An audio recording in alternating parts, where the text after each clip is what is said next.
Good morning, good afternoon, good evening. I don't know what time you're watching this video. Sanbonani, Dumelang, Apsheni, Molweni, from wherever you're watching this video. Once again, a big thank you for tuning in. This is the biggest investment that you can make. An investment in yourself, an investment in the growth of your skills. So well done to you. Don't touch the screen. Don't touch that mouse.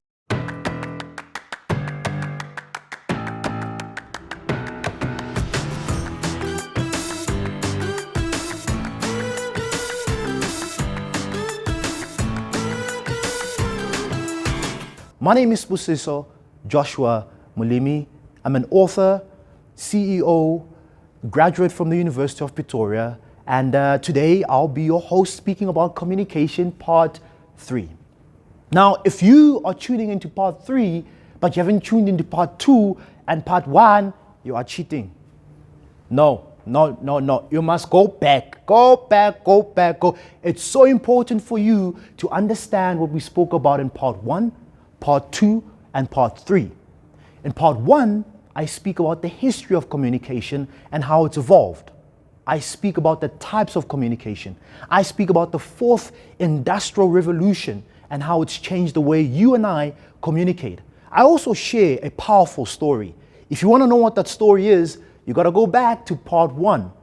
Part 2, I give out a challenge. I activate you.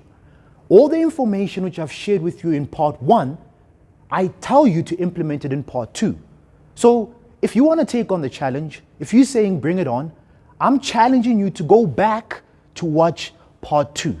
Part 2, I activate you. This is where we implement the information that you have about communication. If you've got challenges on communication, you want to go back to part 1 and part 2.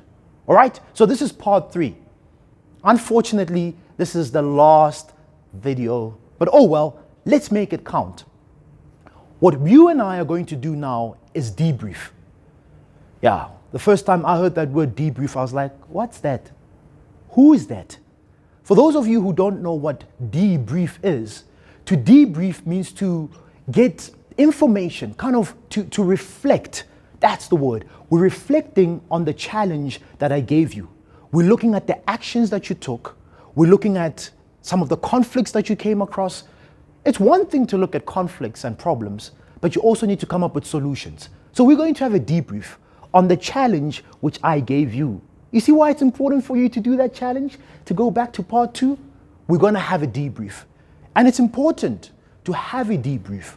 Why? Why must we debrief school? What is it all about? So that you can take away what you learned, so that you don't make the same mistakes in the next challenge. It's a learning experience, right? There's a quote that says, insanity is doing the same thing over and over again and expecting different results. So it's very important for you to go back and do a debrief. Let's debrief on the challenge that I gave you on communication. What are some of the challenges that you could have come across? 1, diversity. We're in a diverse country, 11 official languages, different cultures, different backgrounds. And so the way in which a person communicates in a different culture is not the same way in which maybe you communicate. And maybe that could be a challenge. For example, I know in some cultures, if you look at an elderly person in the eye, it's rude. You're not allowed to do that, right? Whereas in another culture, if you're not looking at me straight in the eye, then it means that you're shy, then it means that you're hiding something. So that could be one of the challenges that you could have come across when it comes to communication.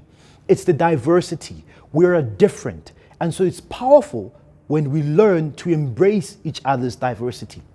The second challenge you could have come across if you were doing a verbal communication or maybe written communication. Let's say you wanted to speak to your friend from a different race, different background, via Twitter, via Instagram, via Facebook. You wanted to drop them a message and find out about their communication history.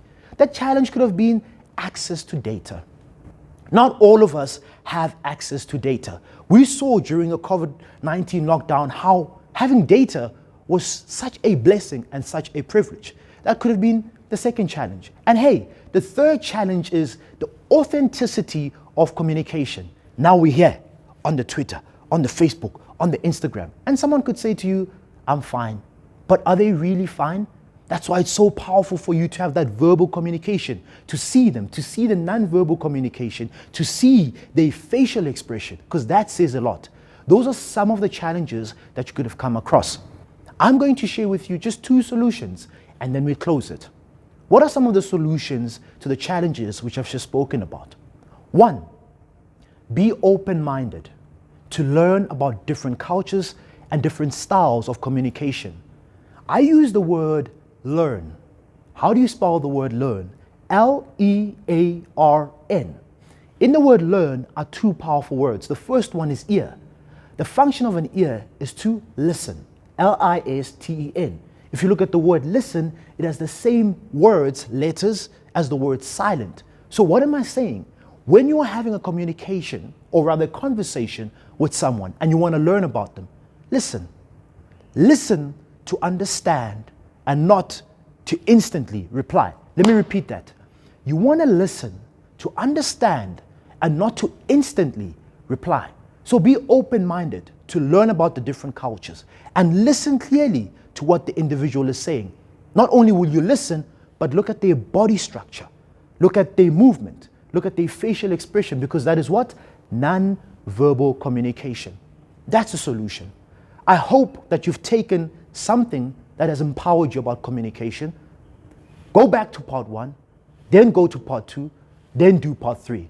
Until then, keep learning, keep growing, keep communicating. Thank you.